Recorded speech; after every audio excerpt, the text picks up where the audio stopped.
Alright, NT8 on the porch. This is primarily for Mr. Duff Factor. And anybody that wants to come join the Polar Bear Challenge, I'm gonna do just a little cold weather gear video here, which I've done 100 times before, and it's okay. I don't mind doing it. We're gonna start extremities to the inner body. Okay. This is how I do it. You guys feel free to do what you want.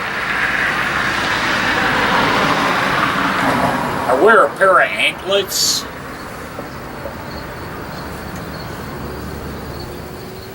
Then I wear another cotton sock.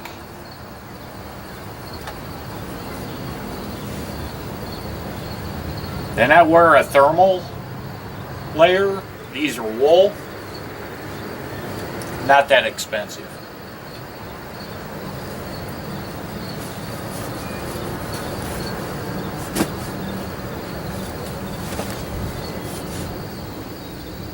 Yeah, I gotta get to the gloves. Okay. Then I have these Under Armour, they're like football gloves. So I put those on. Then I also have these freeze out gloves from Cycle Gear. They work really good at keeping the cold off your hands.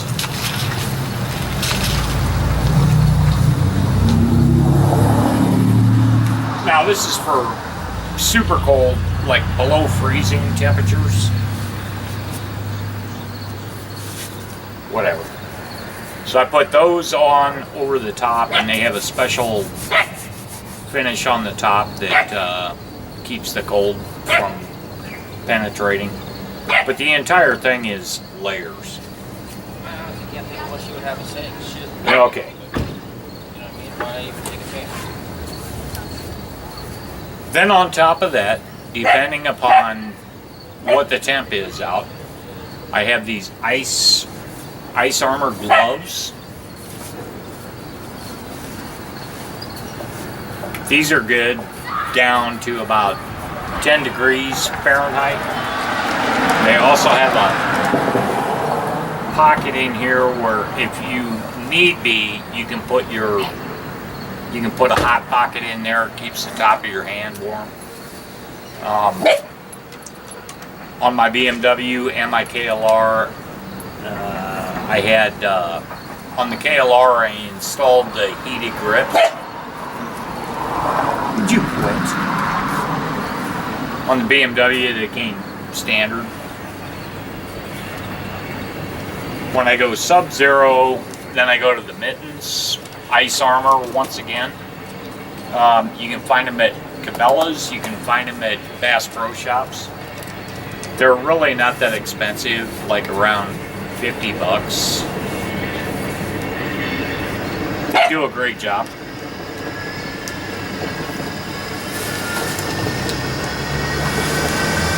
All right.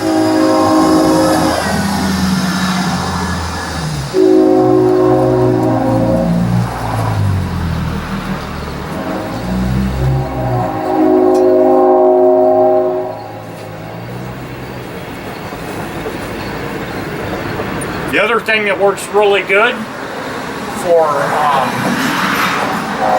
another layer underneath is the Becca Cool Wear. And that's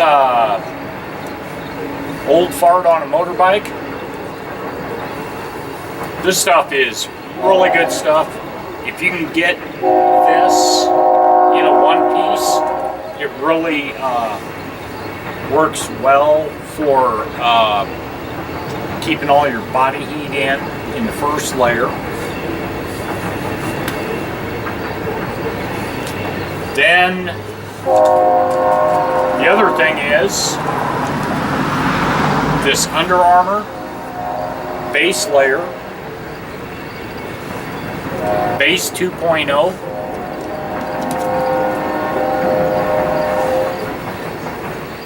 so I can skip the Becca Coolwear. I can go straight to this, or I can use the Becca Coolwear. I can put the base 2.0 Under Armour over the top of it or underneath it. And then I go to extreme temperatures. I go to the freeze out from Cycle Gear. And this stuff is cheap and it works really good.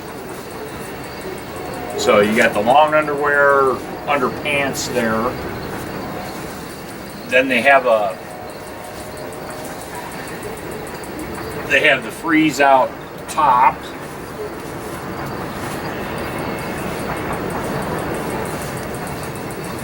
They have the freeze out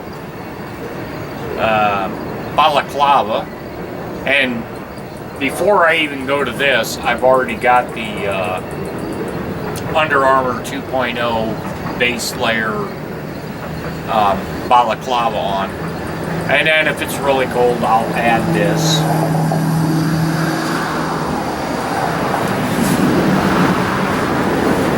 Now, the other thing I have is, I don't even know who makes this, but this is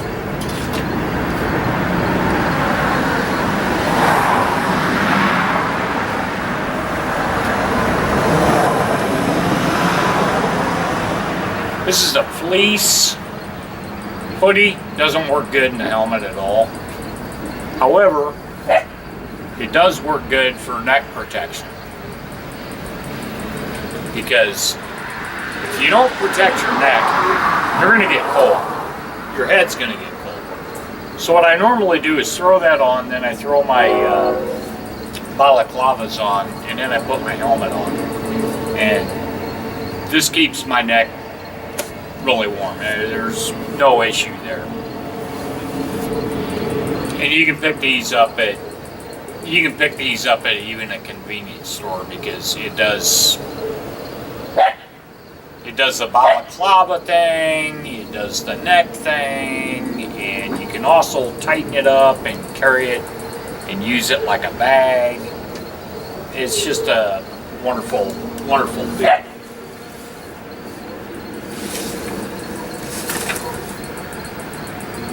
Alright, so you got your base layer on, and you got your freeze out on,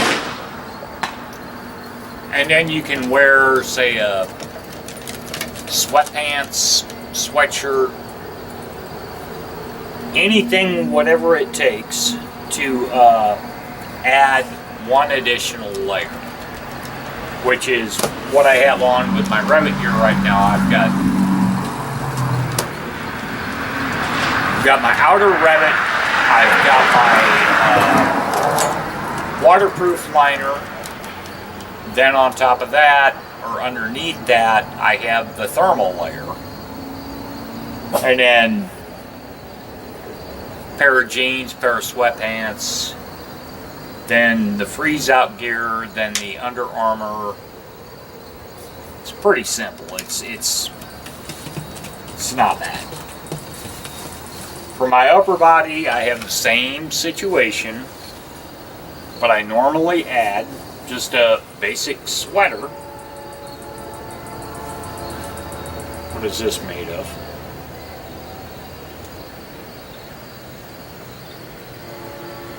%100% acrylic.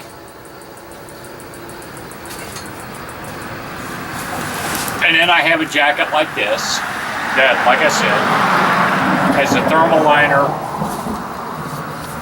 has the Gore-Tex liner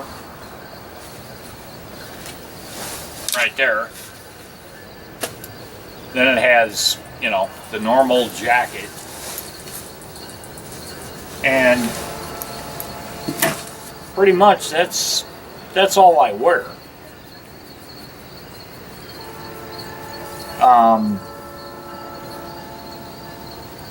You can go to the electric socks that are battery powered.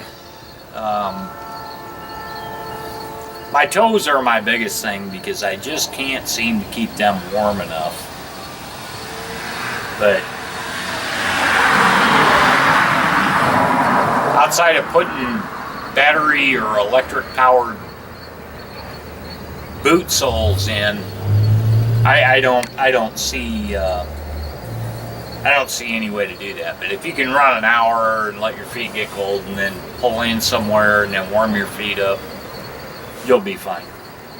But that's if you're going to run extreme long distances. But the Polar Bear Challenge, you don't need to do that. You can do 3 minutes actual ride time, or you can do like the Buckeye Boys do, and they do maybe 3 minutes of ride time. Then they pull back into the garage and they put their drill on the speedometer and spin up a ton of miles. And then they go back out and act like they're pulling back in, saying how awesome they are. If you own a Rebel, you don't really care what the speedometer says because, you know, they're just not going to run anymore. You got that 1-year warranty with them. But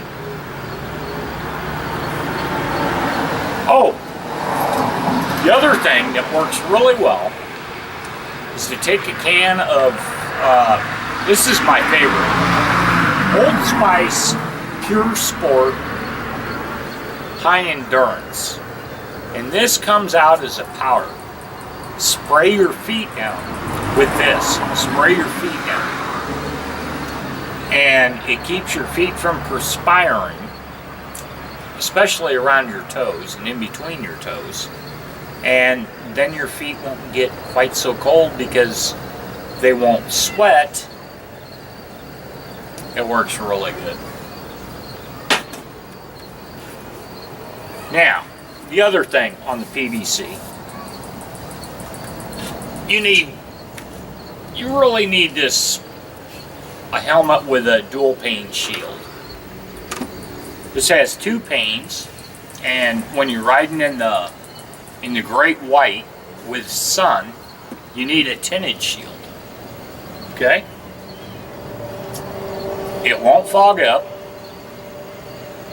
because it's got 2 panes. And it works really well.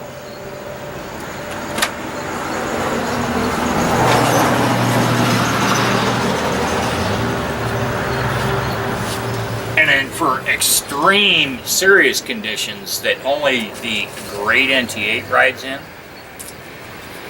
you know, like 25 below and the brakes don't freeze up, Chuck. Really? You get a helmet like this, which is a G-Max 48S, and you buy the electric shield.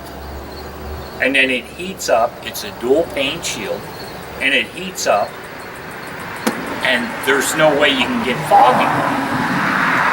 And then you say, well, how do you ride when the sun's high and the snow glare is so high? How do you not get snow blind? You drop the tint, yo.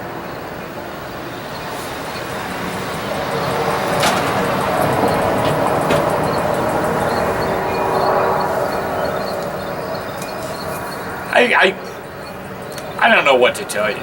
I know the Buckeye Boys like to run their mouths. Yeah, they're their tag team champions. And just go back to the PVC and see who had the lowest temperature average of everyone. And you'll know my case. I mean, you'll know that the Buckeye Boys are not shit.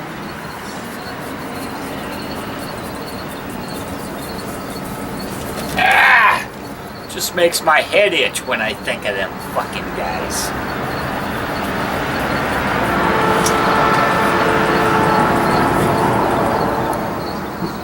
So I'm NT8. I'm on the porch. And I got one thing to tell you. George Bush for president again, bitches.